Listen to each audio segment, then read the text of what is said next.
So what kind of birthday cake did you always ask for when you were a kid? Well, today's recipe for small batch Funfetti cake is the perfect birthday cake. It is a yummy, tender white cake full of sprinkles, topped with a delicious buttercream and more sprinkles on top. It is the perfect way to celebrate, and it'll feed 2 to 4 people.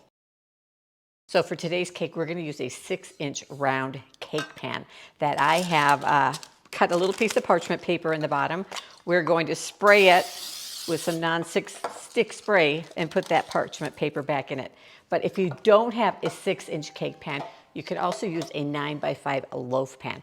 Now you also want to line this with parchment paper, and if you missed my video on how to line a 9x5 pan with parchment paper, I'm going to link to it up there so you can check that out.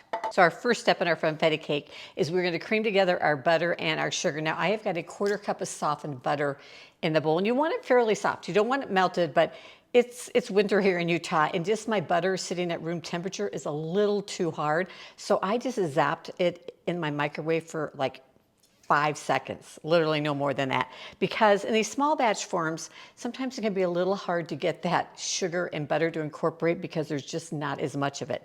But I'm gonna add in a 1/2 cup of granulated sugar, and I am using salted butter.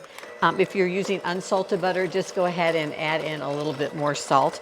But we wanna just mix this together until it is nice and combined and fluffy and light. Now I like to put a towel underneath my bowl. It stops the bowl from jumping around on the counter. We're ready now to add in our other wet ingredients. So we're going to add in an egg. Now I am only using the egg white because we're making this a white cake. Now if you don't care what color the cake is, if it's okay that it's a yellow cake, throw in the whole egg, but the yolk is what's going to make it yellow. There really isn't any difference in flavor, but I want a white cake. I think it sets off the sprinkles better. So I'm just going to add in 1 egg white. We'll just mix that in quick. All right, and then our other wet ingredients. We have a 1/4 cup of sour cream. You could also use plain Greek yogurt if that's what you have in your fridge.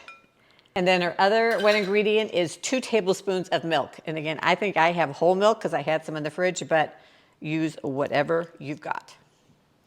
All right, oh, one more wet ingredient, vanilla extract. Now, you can use just a teaspoon of vanilla, but I prefer, especially in this cake, to use a 1/2 teaspoon of vanilla and a 1/2 teaspoon of almond extract. I love almond extract, so I use it whenever I can, but if you're not a fan, just go ahead and add in a whole teaspoon of vanilla. And then we'll just combine all those wet ingredients.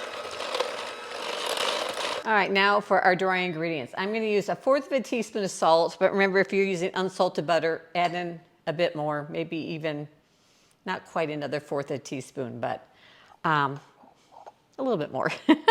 And then we're going to use a teaspoon of baking powder and 3/4 of a cup of, I used unbleached all-purpose flour.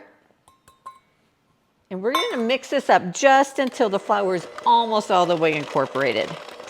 All right, then we are ready to add in the sprinkles. And we're going to use 2 tablespoons of sprinkles. Now, you may call these jimmies, they may call them sprinkles. Use a good quality of sprinkles though, because you don't want them to like totally melt into the cake while it's baking. So we're gonna add those in and then just mix it just until they're incorporated. Don't over mix this because you don't wanna break up those sprinkles. All right, we are ready to put it into our prepared pan. Remember I have that lined on the bottom with some parchment paper. And let us just take our batter,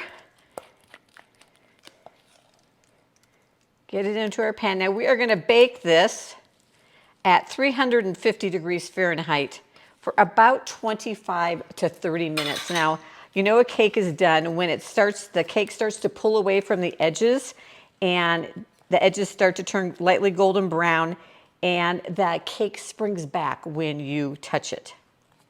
So depending on your oven, it's gonna take 25 to 30 minutes. You don't wanna overbake it, because especially with small batch cakes, they can dry out really quickly. Make sure you can also test it, of course, with a toothpick.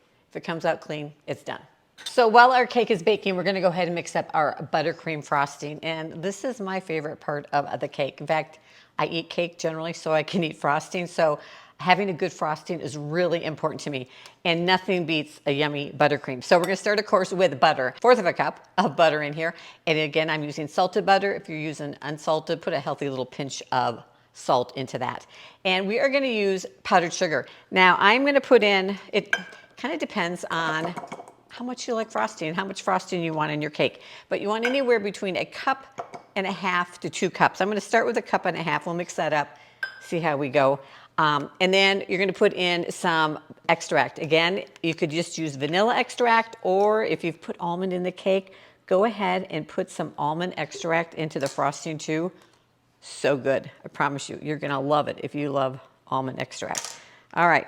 We're going to mix that up just a little bit. And again, that butter is nice and soft. You don't want hard butter because you want it to incorporate really nicely. Now it's going to be dry. We're going to need to add some liquid into this. And so I had whipping cream in my refrigerator, but if you don't, you could totally just use milk for this. Start by adding in just about 1 tablespoon. You don't want to add in too much because it can get soupy really fast. But the thing with frosting is if you find that it's too soupy, add in more powdered sugar. If it's too stiff, add in a little bit more milk. But you want it to be just a nice spreading consistency. And I can see it's a little too thick here. I'm going to add in just a little bit more milk. And because I like a lot of frosting, I think I'm going to add just a little bit more powdered sugar to give me a little bit more frosting. Maybe about 1/4 of a cup more. So I'm probably going to have to add in some more liquid. Just a little bit, like maybe 1/2 teaspoon. All right, and you want to, if you've made your frosting ahead of time and let it sit till your cake is cooled or whatever, because you want to make sure your cake is perfectly cooled before you frost it, you may need to re-whip your frosting to get a little bit more air into it before you spread it on the cake. Okay, we are ready to frost our cake. It's completely cooled. I let it cool in the pan for about 5 minutes, and then I take it out and let it completely cool on a cooling rack. You don't want to frost a warm cake because frosting is just going to melt right into the cake. Now this is the way, this is the top of the cake. To frost it, I like to turn it upside down like this. And I'm just going to put it on I'm using a baking sheet because when we add the sprinkles onto it, it's going to get a little messy. I've just got some parchment paper there to make it a little bit easier to remove the cake. So got my frosting, which I've fluffed up a bit so it's nice and fluffy. And then we're going to go ahead and just frost this cake now. I am no expert cake decorator, so if I can do it, you can do it. I like to use an offset spatula to frost my cake, so I find it makes it a lot easier. So I'm just going to spread some on the top, and then we're going to go down onto the sides of the cake and spread the frosting. Now, if some of the cake shows through, don't worry, because we are going to cover it with sprinkles. All right, after you've got the edges, and we'll go back to the top and put some more on the top.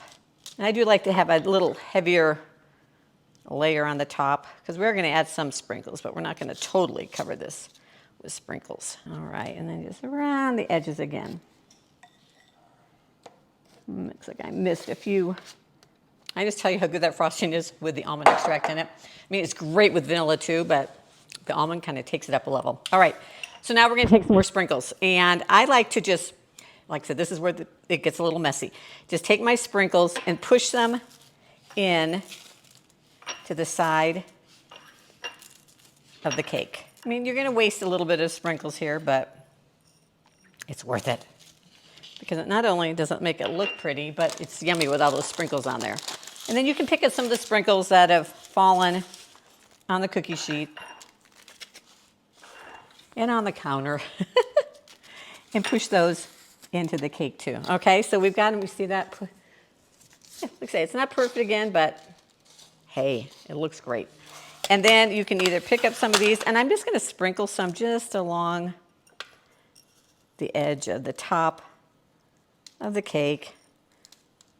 You can go as crazy as you want with sprinkles. Maybe a few in the middle. What the heck? All right. There you go. Now, let's cut into it. Okay, I've put it onto my little cake stand here. We're ready to cut in. Now, typically I say this cake serves 4 people, so I generally just cut it into quarters, but you can stretch it to feed a few more if you need to. All right, I want to show you the inside of it so you can see all those fun sprinkles. Yeah, look at that. This cake is tender, it's light, it's delicious, and I love the little crunch that you get from all those sprinkles. All right, so if you're looking for a fun birthday cake or just a yummy cake, give this one a try. Thanks for joining me in the kitchen today, and I'll see you in the next video.